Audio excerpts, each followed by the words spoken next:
فَإِن لَّمْ تَكُن فَإِنَّهُ يَرَاكَ، اگر تم یہ نہیں کر سکتے تو یہ کم سے کم تصور رکھو کہ وہ تمہیں دیکھ رہا ہے۔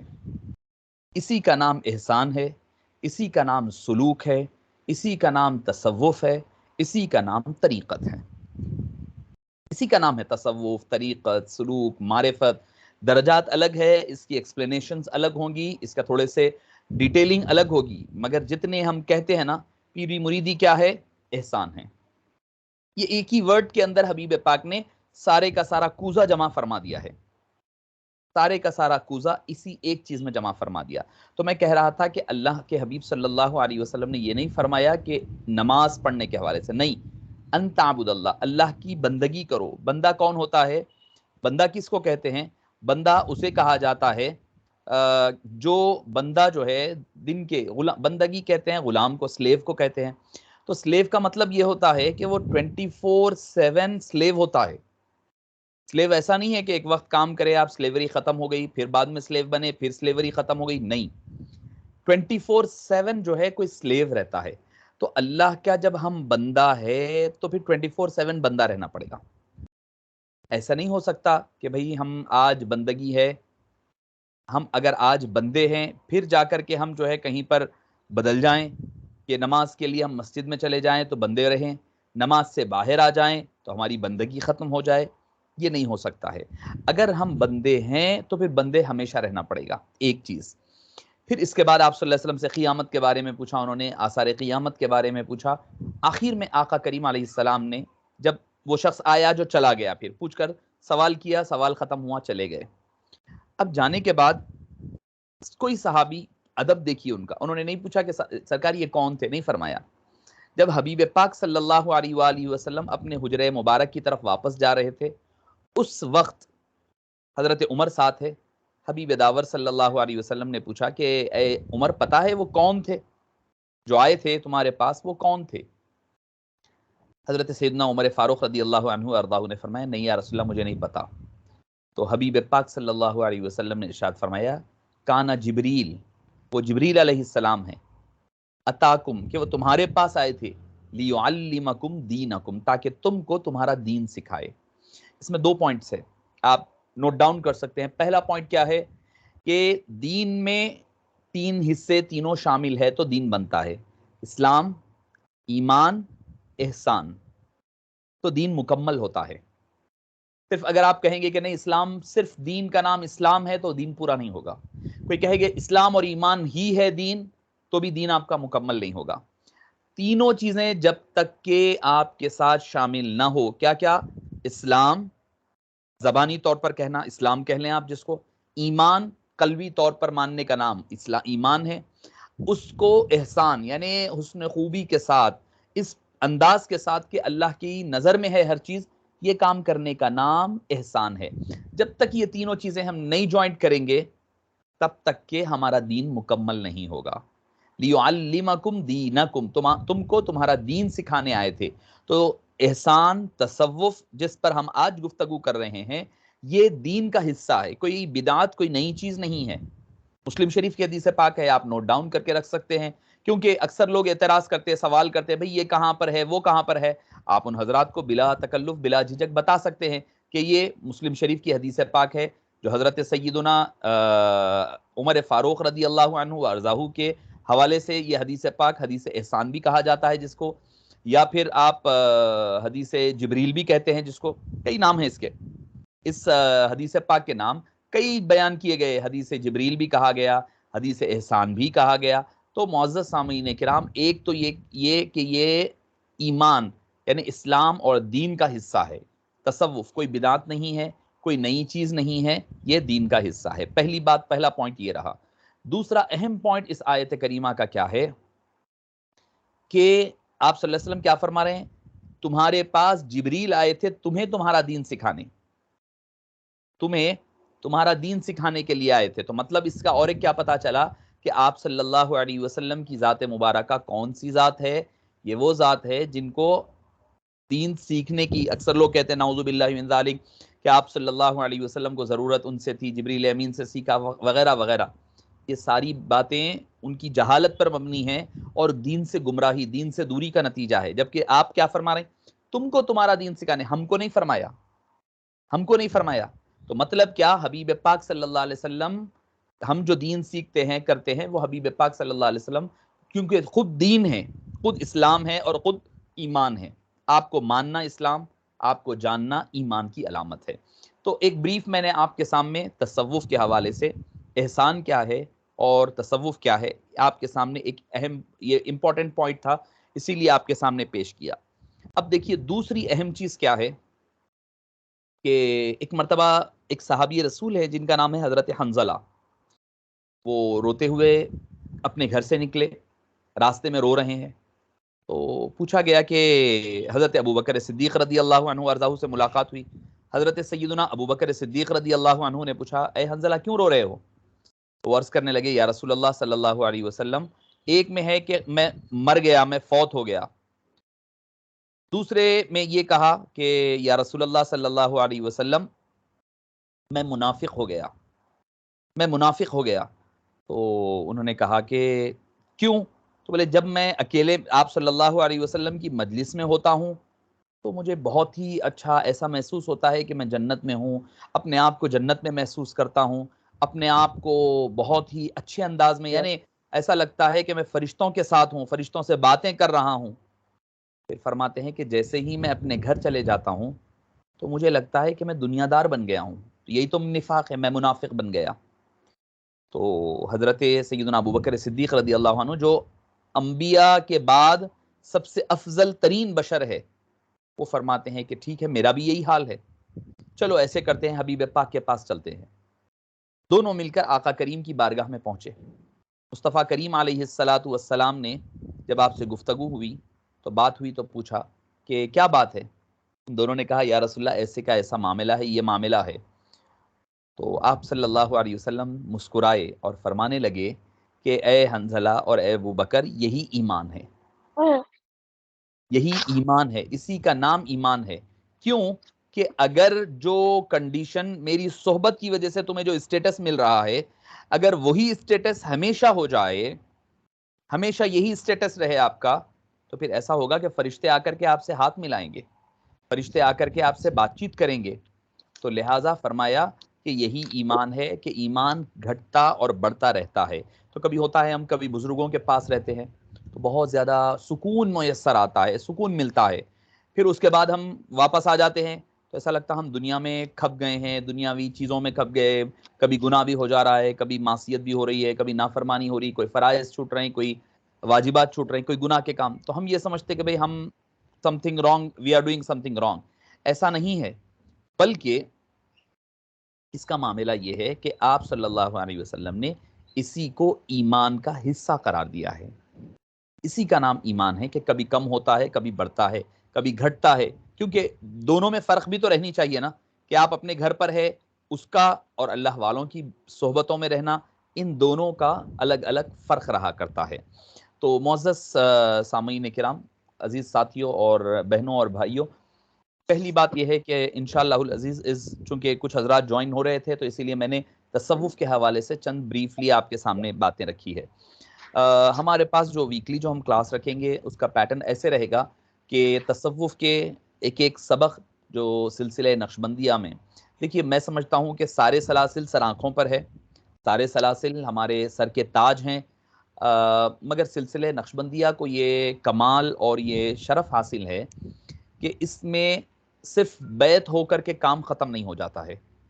کیونکہ آدمی آج میں بیعت کیا، مثال کے طور پر آپ بھی کسی سے بیعت کیے ہوئے ہیں، آپ بھی بیعت کیے، میں بھی بیعت کیا، آپ کسی سے بیعت کرتے ہیں تو آپ کا جو اسٹیٹس ہوتا ہے وہ ایک درجہ بڑھ جاتا ہے۔ اس کے بارے میں سیدی محدث دکن ابو الحسنات عبداللہ شاہ علیہ رحمۃ والرضوان نے فرمایا کہ جب بندہ بیعت کرتا ہے تو وہ ایسا پاک ہوتا ہے گناہوں سے جیسے کہ وہ آج ہی اپنی ماں کے پیٹ سے پیدا ہوا ہے۔ آج اگر میں ماں کے پیٹ سے پیدا ہوا تو جیسا پاک تھا ویسا پاک میں اس دن ہو جاتا ہوں جس دن میں بیعت کرتا ہوں۔ آپ نے 3 ریزنز بتائی۔ نمبر 1، عرفات میں حاجی حج کرنے والا عرفات کے میدان میں گناہوں سے پاک ہو جاتا ہے، نمبر 1۔ نمبر دوسری چیز، حبیب پاک صلی اللہ علیہ وسلم نے فرمایا کہ جو اعتکاف رہے، رمضان خشوع اور خضوع سے گزارے، گزارنے کے بعد جب وہ عید کی نماز کے لیے جاتا ہے، یا اپنے گھر میں آدمی یا عورت دونوں کے لیے ہے یہ خوشخبری، یہ نہ سمجھے کہ صرف یہ مرد حضرات کے لیے، نہیں، دونوں کے لیے ہے۔ تو جب وہ عید کی نماز پڑھنے کے لیے جاتا ہے، یا پھر عید جو ہے نماز کے لیے، یا پھر خواتین ہے تو وہ خواتین جب مکمل اپنے روزے مکمل کر لے، اپنے گھروں میں خوشیوں کا اظہار کرتے ہیں، تو اس وقت وہ بھی اللہ کے نزدیک ایسے بخشائے جاتے ہیں جیسے کہ وہ آج ہی اپنی ماں کے پیٹ سے پیدا ہوئے ہیں۔ تیسری چیز محدث رکن علیہ الرحمٰن نے، دادا پیر علیہ الرحمٰن نے فرمایا کہ مرید، آپ نے جیسے ہی بیعت کی آپ کے پچھلے گناہ معاف ہوتے ہیں۔ تو یقیناً ہم بیعت کیے ہوئے ہیں، بیعت کی یقیناً اس کی برکتیں اپنی جگہ ہے، اور بیعت کرنا کیا ہوتا ہے دراصل اپنے سے لے کر آقا کریم علیہ الصلاۃ والسلام تک جتنے لوگ ہیں درمیان میں، ان کی دعاؤں میں، ان کی رحمتوں، ان کی نوازشوں میں اور ان کی نظروں میں ہم شامل ہو جاتے ہیں۔ آپ بولیں گے کہ بھئی میرے سے کیا ہوگا، میں خالی بیعت کر لیا یا کر لی ہوں، اب ہو سکتا ہے کہ پیر و مرشد کا انتقال ہو گیا ہے، یا ان سے راست طور پر نہیں مل سک رہے ہیں، آپ کمزور ہوں گے، یا آپ کے پیر و مرشد بھی کمزور ہو سکتے ہیں، مگر جو سلسلہ ہے جو اوپر تک جا رہا ہے وہ کمزور نہیں ہے، وہ کمزور نہیں ہے۔ اگر کسی میں کوئی کمزوری رہتی بھی ہے تو اوپر والے لوگ اس کمزوری کو دور کر دیا کرتے ہیں۔ تو نمبر ایک چیز یہ ہوگی کہ مراقبات، لطائف اور مراقبات، چونکہ ہوتا یہ ہے کہ آپ خالی بیعت کرے، آج کرتے ایک لیول پر پہنچ گئے ہیں آپ، اگر آپ کو اوپر کے لیول پر جانا ہے تو you have to do something else, آپ کو کچھ تو کرنا پڑے گا جس سے آپ کا گریڈ آپ اپ گریڈ ہو سکیں۔ خالی بیعت کر لینے کا مقصد یہ نہیں ہے کہ بھئی چلو کوئی پریشانی تھی بیعت کر لیے ہو گیا، مشکل تھی آسان ہو گئی، پھر پریشانی تھی سالو ہو گئی، اسی کا نام بیعت نہیں ہوتا ہے۔ آپ جو ہے کوئی آپ کے دوست یا سہیلی کر رہے تھے، ان سے سنے بس بیعت کر لیے، کر لے کے ہو گئے، بس نام کے آگے اپنے نقشبندی لگا لیے، مجددی لگا لیے، قادری لگا لیے، اس کا مطلب یہ نہیں ہوتا۔ بیعت کا مقصد کیا ہوتا ہے؟ اپنے اندر تبدیلی آئے، چینج آئے۔ اگر آپ کے اندر چینج نہیں آ رہا ہے تو مطلب یہ ہے کہ آپ کو کوشش کرنی پڑے گی پھر سے کچھ کرنے کے لیے۔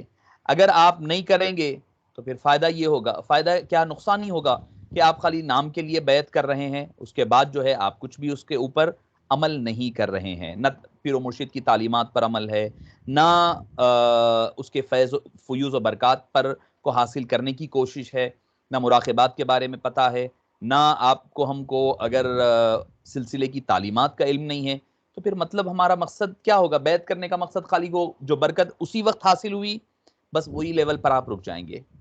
اور یہ تصوف کی منزل کیا ہے؟ اس منزل پر رک جانے کا نام نہیں ہے۔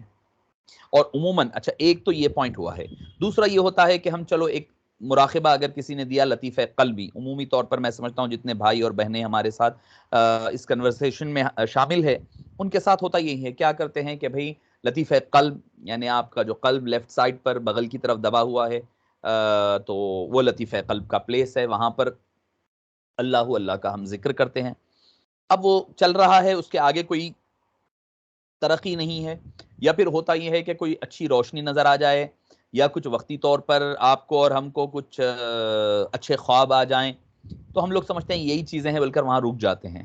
نہیں، یہ منزل نہیں ہے آپ کی، یہ راستہ ہے، یہ آپ کا راستہ ہے۔ اس کی مثال کیسی ہے؟ آپ کو کوئی بادشاہ نے اپنے محل میں بلایا ہے، آپ محل میں گئے، محل میں اب آپ کا مقصد کیا ہے؟ بلا تشبیہ کہہ رہا ہوں میں، آپ کا مقصد بادشاہ سے ملاقات ہے۔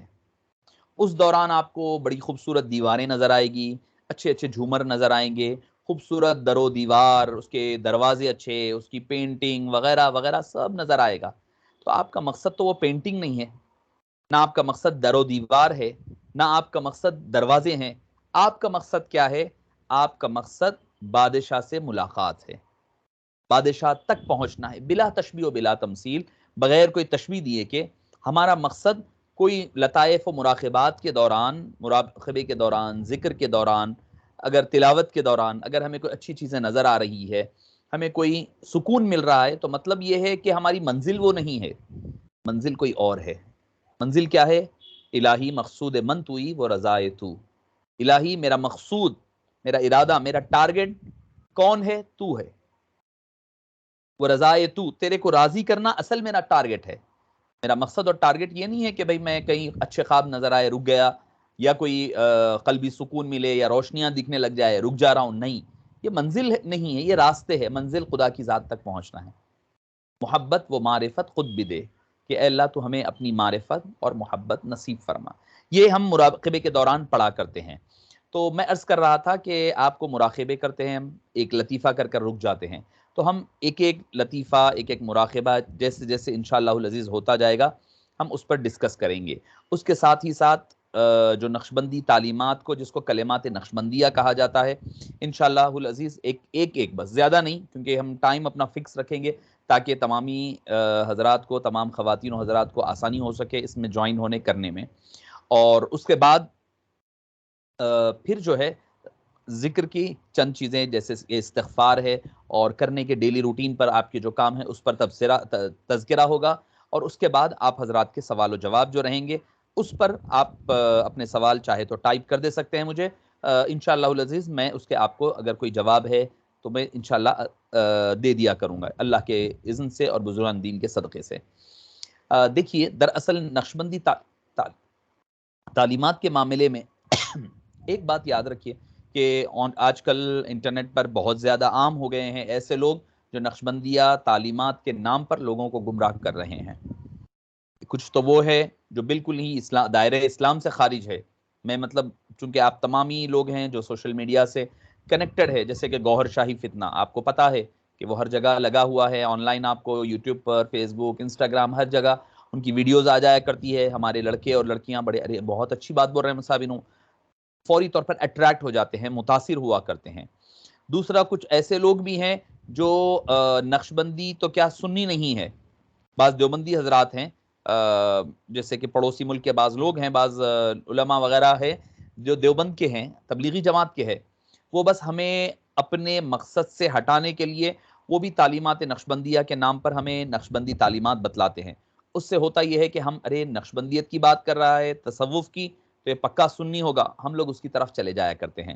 تو یہ چیز سے ہمیں بچنا چاہیے، اس وجہ سے کہ تعلیمات ہماری کیا ہے، ہمیں تعلیمات کے حوالے سے علم ہونا ضروری ہے۔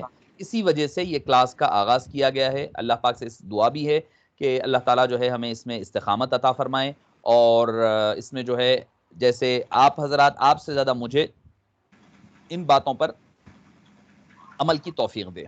دیکھیے کہ ایک اور بات جو آپ کو میں ذکر کرنا ضروری سمجھوں گا وہ یہ ہے کہ ہم جو تصوف کہتے ہیں آخر وہ چیز کیا ہے، آخر ہے کیا یہ، اس کا اگر آپ خلاصہ دیکھ لیں، آپ میں سمجھتا ہوں کہ اگر یہ آپ 10-15 تصوف پر اگر مختلف کتابیں اکابرین کے بڑے بڑے لوگوں کی جو ہیں اگر آپ وہ پڑھیں گے تو اس نتیجے پر پہنچیں گے۔ وہ کیا ہے؟ پہلی چیز یہ ہے کہ آدمی کو اخلاص کے ساتھ، نیت میں اخلاص، خلوص نیت پیدا کرنا پڑے گا۔ نیت جو ہے پاک کرنا پڑے گا، جو بھی کام کر رہے ہیں آپ اللہ کے لیے ہونی چاہیے، نیت کو خالص کرنا، اللہ کے لیے کر دینا۔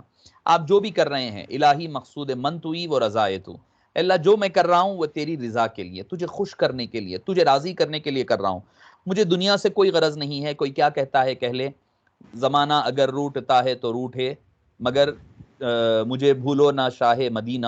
تو یہ دیکھنا ہے ہمیں کہ اللہ اور اللہ کے رسول کس سے راضی ہو رہے ہیں۔ زمانہ نہیں مان رہا، جان دیجئے، آپ زمانے کو چھوڑ دیجئے، کوئی کچھ کہہ لے، آپ کو فکر کرنے کی ضرورت نہیں ہے۔ کیوں؟ کیونکہ ہمارا مقصود اللہ کی ذات ہے، ہمارا مقصد اللہ کو راضی کرنا ہے۔ تو سب سے پہلی چیز اپنی نیت کو خالص کریں آپ۔ اگر آپ کی نیت پاک ہے تو پھر سب چیز جائز ہے۔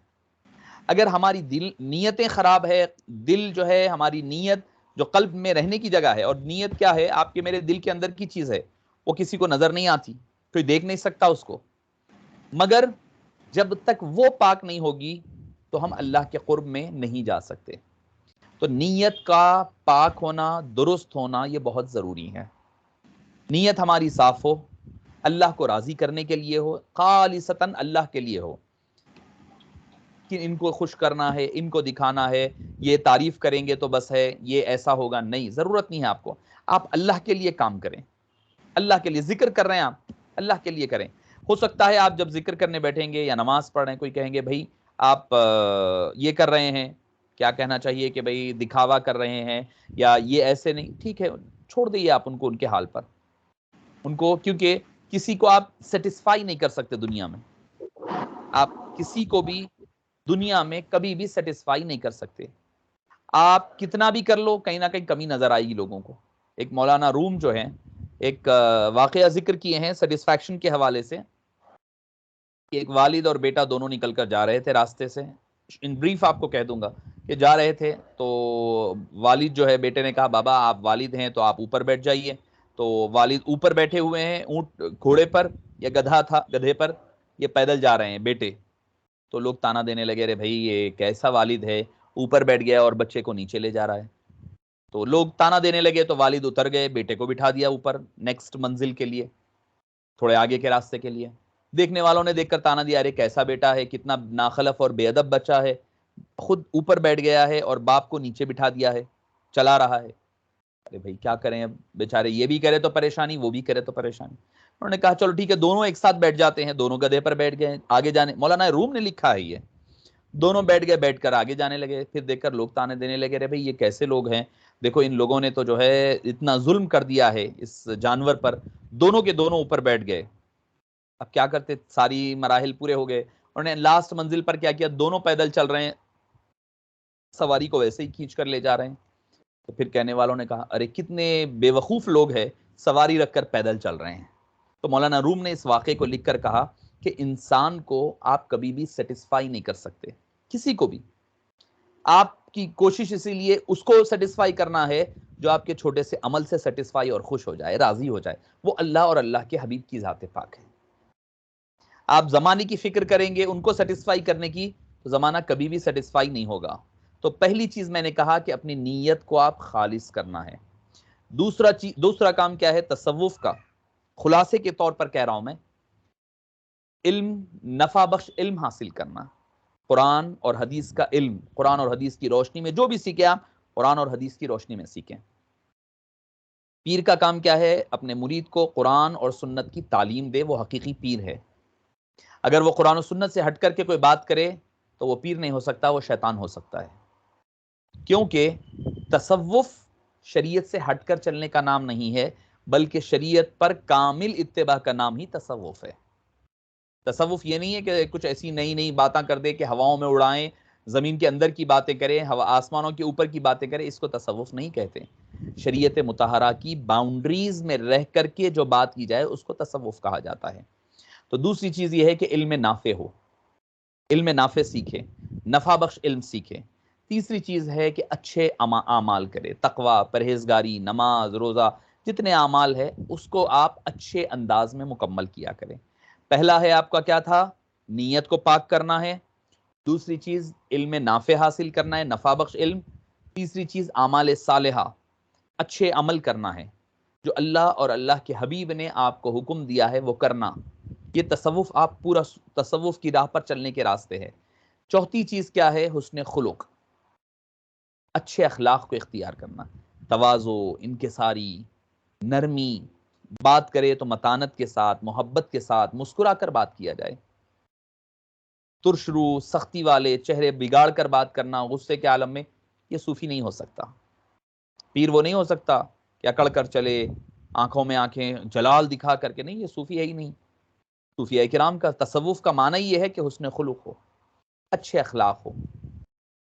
حضرت داتا علی حجویری علیہ الرحمت والرضوان نے فرمایا التصوف لیس علوما ولا رسوما، تصوف جو ہے کوئی خاص علم یا رسم و رواج کا نام نہیں ہے، ولیکنہ ادب، کلہ ادب، سارے کا سارا ادب اور تعظیم اور حسن خلق کا نام ہے۔ اچھے اخلاق کو اختیار کریں، برے اخلاق کو چھوڑنا، اچھے اخلاق کو اختیار کرنا، یہ تصوف ہے۔ بات کریں کسی سے، بڑوں سے بات کریں نرمی کے ساتھ، ادب کے ساتھ، تعظیم کے ساتھ کریں، چھوٹوں کے ساتھ کریں محبت کے ساتھ، شفقت کے ساتھ، کہ آپ جب بات کریں تو وہ آپ کا گرویدہ ہو جائیں، جب آپ ان سے بات کریں تو آپ وہ گرویدہ ہو جائے، وہ چاہیں کہ وہ آپ پھر دوبارہ ان سے بات کریں۔ ایسا نہیں کہ آدمی ادھر سے آیا تو دوسرا بدل کر چلے جائے، نہ جانے کون سی آفت گر جائے گی، کون سا پہاڑ توڑ دیں گے، یہ نہیں۔ جب آپ بات کریں جوڑنے والی بات کریں، توڑنے والی بات نہ کریں۔ اخلاص، نیت میں اخلاص، علم نافع، اچھے اعمال، اچھے اخلاق۔ چوتھی چیز سینہ کشادہ ہو، یعنی عفو درگزر کرنے والے ہوں، یعنی ہر ایک کے لیے آپ کا دل کشادہ ہو. ایسا نہیں ٹھیک ہے کسی نے کچھ آپ کے ساتھ کر لیا، اس کو درگزر کر دیجئے، اس کو معاف کر دیجئے. کیوں؟ کیونکہ اللہ تعالیٰ ہمارے بڑے بڑے گناہوں کو معاف کر رہا ہے، تو کیا ہم اس کے لیے ایک چھوٹے گناہ کو ہم معاف نہیں کر سکتے؟ کسی نے آپ کے ساتھ کوئی زیادتی کر دی، جانے دیجئے. پہ آپ اس کو گالی نہ دیں گے تو کوئی گناہ نہیں ہو جائے گا، بلکہ اللہ کے پاس آپ کو ثواب ملے گا. یہ دیکھیے آپ کہ بھئی میں اگر اس کو گالی دوں گا تو ٹھیک ہے حساب برابر ہو جائے گا، مجھے کل قیامت میں تو کچھ نہیں ملنے والا. اگر میں چاہتا ہوں کہ مجھے قیامت میں کچھ ملے، اللہ راضی ہو جائے، تو درگزر کر دیا کریں. آپ کو ایک حدیث پاک سناتا ہوں کہ مصطفیٰ کریم علیہ الصلوۃ والسلام مجلس میں موجود ہیں، حضرت سیدنا صدیق اکبر بھی موجود ہے رضی اللہ عنہ وارضاہ. اسی دوران کیا ہوتا ہے کہ ایک شخص آتا ہے، سیدنا صدیق اکبر کو گالی گلوچ کرنے لگتا ہے، گالیاں دے رہا ہے، نہ جانے کیا کیا بکے جا رہا ہے، بولے جا رہا ہے، سب کچھ گالی گلوچ کر رہا ہے. تو حضرت سیدنا صدیق اکبر خاموش ہے اور مصطفیٰ کریم علیہ الصلوۃ والسلام بھی خاموش ہے. دیکھ رہے ہیں سارا کچھ ہو گیا، ساری بات ہو گئی، ہوتے ہوتے ایک وقت گزر گیا. گزرنے کے بعد حضرت صدیق اکبر کا صبر کا پیمانہ مکمل ہو گیا، بہت زیادہ اوور ہو گیا جس کو ہم کہتے. وہ اوور ہوتے ہی حضرت صدیق اکبر رضی اللہ عنہ بھی اس کو جواب دینے لگے. وہ جو شخص باتیں کر رہا تھا اس کا جواب دینے لگے. جیسے ہی جواب دینے لگے، حبیب پاک صلی اللہ علیہ وسلم جو مجلس میں تشریف فرما تھے، آپ مجلس سے اٹھ گئے، اٹھ کر اپنے گھر میں چلے گئے. حضرت ابو بکر صدیق رضی اللہ عنہ کو بڑا عجیب لگا کہ بھئی میں تو جو ہے کیا کہہ رہا تھا کہ وہ شخص جو ہے بڑا میرے ساتھ ظلم و زیادتی کر رہا تھا، میرے ساتھ گالی گلوچ کر رہا تھا. آپ صلی اللہ جب میں جواب دینے لگا تو آپ صلی اللہ علیہ وسلم اٹھ کر چلے گئے. میں جو ہے میرا ساتھ نہیں دیے، بیٹھے نہیں، ایک فطری نیچرلی جو چیز ہوتی ہے. تو جب اس کے بعد آپ کے پاس گئے، دربار میں جا کر گھر میں پوچھا یا رسول اللہ ایسی کی بات ایسی ہے، آپ اٹھ کر چلے گئے. تو آپ صلی اللہ علیہ وسلم نے کیا فرمایا؟ یہ ہمارے لیے بہت اہم چیز ہے. ہم مرید ہیں، تصوف کے ماننے والے ہیں، سلوک کے ماننے والے، اور پھر ان کس کے؟ صدیق اکبر رضی اللہ عنہ کے ماننے والے ہیں نا. نقشبندی حضرات تو صدیق اکبر کے فالوورز ہوتے ہیں، ان کے راستے پر چلنے والے. تو ہمارے لیے سب سے اہم بات ہے یہ.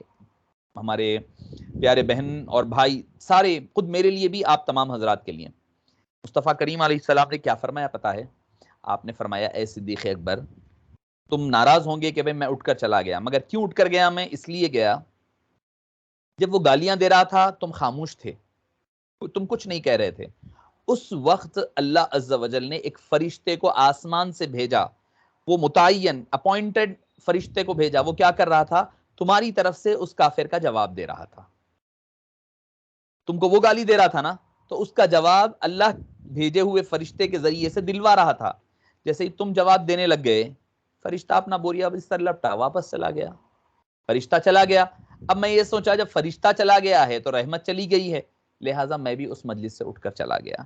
تو اگر آپ کے ساتھ کوئی برائی کرے، درگزر کر دئیے، معاف کر دئیے.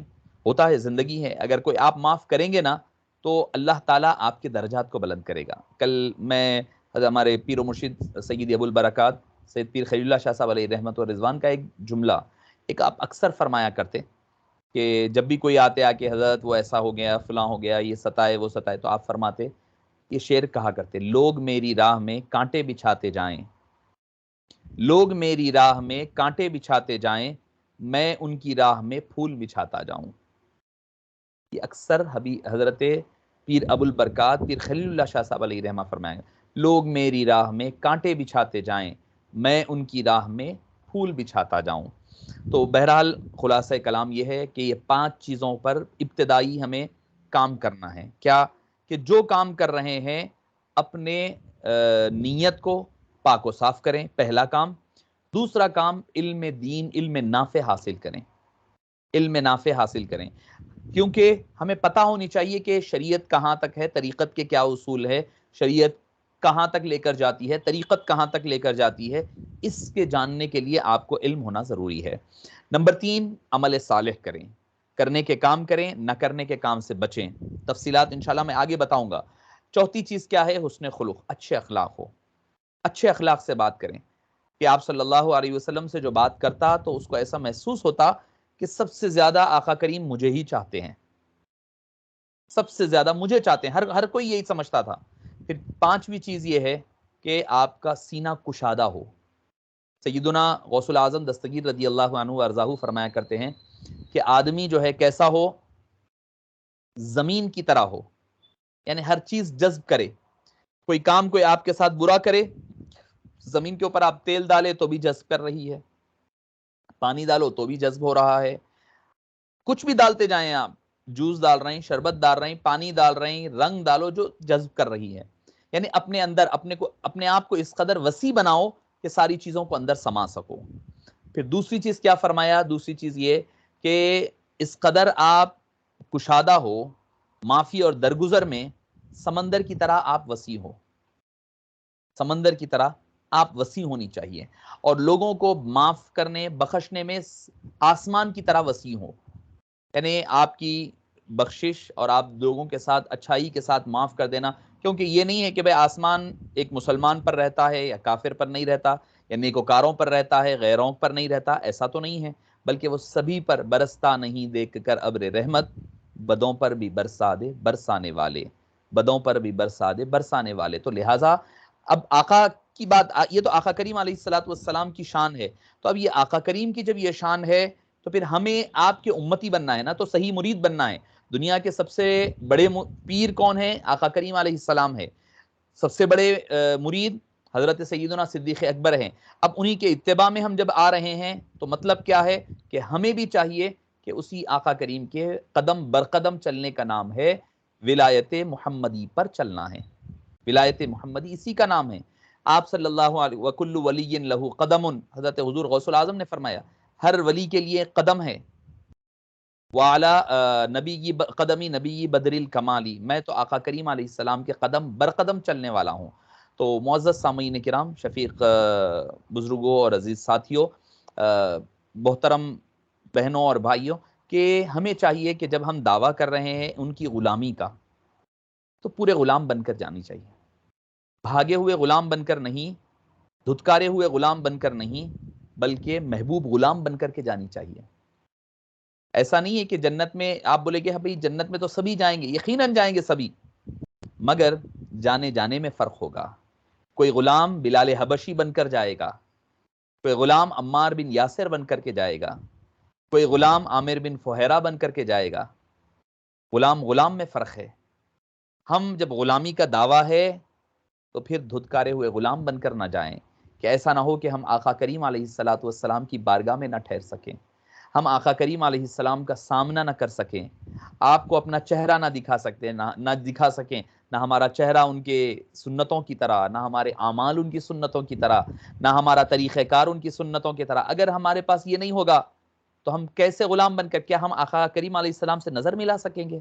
نہیں. تو لہٰذا آقا کریم علیہ السلام کے قدم برقدم چلنے کا نام ہے برستا نہیں دیکھ کر ابر رحمت، بدوں پر بھی برسا دے برسانے والے. تو اسی آقا کریم علیہ الصلوۃ والسلام کی کیا شان، منکر جو تھے قائل ہوئے، دشمن بھی سب مائل ہوئے، مسحور کن ہے کس قدر یا مصطفیٰ چہرہ تیرا، یا مصطفیٰ لہجہ تیرا. تو آقا کریم علیہ الصلوۃ والسلام کی ہم جب غلام ہیں، امتی ہیں، نام لیوا ہیں، محبت کرنے کے دعوے دار ہیں، اور چاہنے والوں میں اپنا شمار کیا کرتے ہیں، تو ہماری محبت بھی پھر حقیقی ہو. اگر ہماری محبت حقیقی نہیں ہوگی تو پھر ہم میں اور دوسروں میں فرق کیا رہ جائے گا؟ آپ اور ہم، ہمارے والدین کبھی ہم سے پانی منگائے، ایک بچہ ہے کہہ رہا ہے، بچہ یا لڑکا یا لڑکی، ماں یا باپ کو کہہ رہے ہیں مما میں آپ کو بہت چاہتی ہوں، بابا میں آپ کو بہت چاہتی ہوں یا چاہتا ہوں، آئی لو یو 1000 ٹائمز بول رہے ہیں، مگر والد کہہ رہا ہے بیٹے میرے پیر میں درد ہو رہا ہے ذرا پیر دبا دو. ماں کہہ رہی ہے بیٹی مجھے تھوڑا پانی پینا ہے، پانی پلا دو. ہم کہہ رہے ہیں نہیں یہ نہیں ہو سکتا مجھ سے، مگر میں آپ سے بے پناہ محبت کرتا ہوں یا کرتی ہوں، مجھے آپ سے کروڑوں درجے میں جو ہے کروڑوں مرتبہ میں آئی لو یو لکھ کر دوں گا، پیار کرتے ہوں بولیں گے، سب بولیں گے، مگر یہ کام کی بات نہ کرو، پیر دبانے کی بات مت کرو، آپ پانی پلانے کی بات مت کرو، کام کی بات مت کرو. تو کوئی بھی سننے والا کیا کہے گا؟ بھئی یہ تو جھوٹی محبت ہے، یہ محبت کوئی سچی محبت نہیں ہے. کیوں؟ اگر محبت سچی ہوتی تو پھر وہ عمل کی طرف لے جاتی. اگر ہماری محبت سچی ہے تو پھر ان کی خدمت ہمارے لیے بوجھ نہیں بنتی، ہمارے لیے بوجھ کب بن جاتی ہے؟ جب ہماری محبت سچی نہیں ہوتی. اگر ہماری محبت، ہمارا تعلق مضبوط ہو، سچا ہو، تو پھر عمل بوجھ نہیں لگتا، عمل کرنے میں مزہ آتا ہے.